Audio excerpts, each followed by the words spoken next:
हामी यो भिडियोमा यहाँहरूलाई क्विक एन्ड इजी मेथडबाट कसरी फोटोको ब्याकग्राउन्ड बदल्न सकिन्छ भन्ने बारेमा देखाउनेछौँ। यदि तपाईहरूले ब्याकग्राउन्ड बदल्नुपर्ने फोटो फोटोसप 2024मा खोल्नुभयो र तपाईहरूको फोटो यो रूपमा देखियो भने सबैभन्दा पहिले क्विकली हामीले 3वटा कामहरू गर्नुपर्ने हुन्छ। यहाँ माथिपट्टि तपाईहरूले फोटोसपको मेनुहरू देख्नुहुन्छ।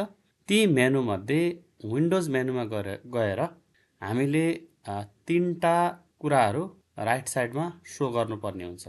त्यो मध्येको एउटा हो लेयर। यो लेयर सो गर्ने बित्तिकै यहाँ फोटोको ब्याकग्राउन्ड लेयर्स देखिन्छ। अहिले लक छ, यही अवस्थामा एकछिन छोडौँ। त्यसपछि अर्को त्यसै विन्डोबाट हामीले प्रपर्टिजलाई देखाउनु पर्ने हुन्छ यो राइट साइडमा। त्यस्तै अर्को विन्डोजमा हामीले पाथलाई पनि देखाउनु पर्ने हुन्छ। यसरी 3टा कुराहरू देखाइसकेपछि यो अवस्थामा दायाँ साइडमा देखिन्छ हैन। यसलाई हामीले लेयरमा बदल्नु पर्यो। लेयरमा बदलिसकेपछि यो फोटोको ब्याकग्राउन्ड लेयर छ, यसलाई चाहिँ अनलक गर्नुपर्ने हुन्छ।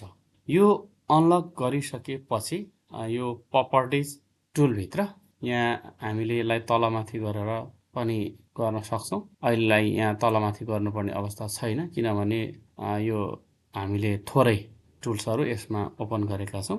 यो प्रपर्टिजमा यहाँ रिमुभ ब्याकग्राउन्ड, यो रिमुभ ब्याकग्राउन्डमा क्लिक गरेर एकछिन छोड्यो भने यो रूपमा ब्याकग्राउन्ड रिमुभ हुन्छ।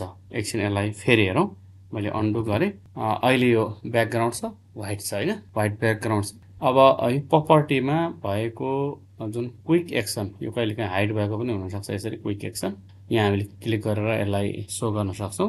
यो रिमुभ ब्याकग्राउन्ड भन्ने अप्सनमा क्लिक गरेर एकछिन पर्खिनु भयो भने फोटोको ब्याकग्राउन्ड यो रूपमा रिमुभ हुन्छ है। यो रूपमा रिमुभ भइसकेपछि अघि हामीले यसको लेयरलाई अनलक पनि गरिसकेका छौँ। अब यहाँ तलपट्टि यो एडजस्टमेन्ट लेयर टुल छ। यो टुलमा गएर हामीले क्लिक गर्यो भने यहाँ सोलिड कलर भन्ने अप्सन भेटिन्छ।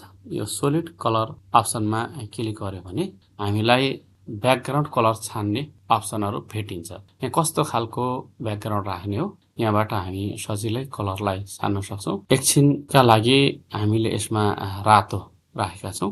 रातो राखेर ओके गर्यौँ। ओके गरिसकेपछि अब यो ब्याकग्राउन्ड कलर यहाँ देखिसकेको छ। यद्यपि फोटो अगाडि ब्याकग्राउन्ड कलर पछाडि हुनुपर्ने त्यो भएको छैन। यसका लागि दायाँतर्फ हाम्रो लेयर 0मा चाहिँ फोटो कलर फिल 1 अर्थात् लेयर 2मा चाहिँ यो सोलिड कलर फिल लेयर बसेको छ। अब हामीले यो फोटोलाई यसरी ड्र्याग गरेर माथि गरिदिने हो भने फोटो अगाडि ब्याकग्राउन्ड कलर पछाडि देखिन्छ।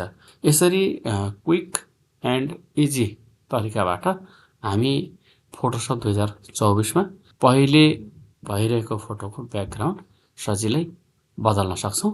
यो भिडियो यहाँहरूलाई कस्तो लाग्यो, राम्रो लाग्यो भने सेयर गर्न र लाइक गर्न नबिर्सिनु होला। यदि योभन्दा राम्रा तरिकाहरूबाट तपाईहरूले फोटोको ब्याकग्राउन्ड बदल्ने गर्नु भएको छ भने त्यो तरिका पनि कमेन्टमा लेखेर सहयोग गर्नुहोला। धन्यवाद, नमस्कार।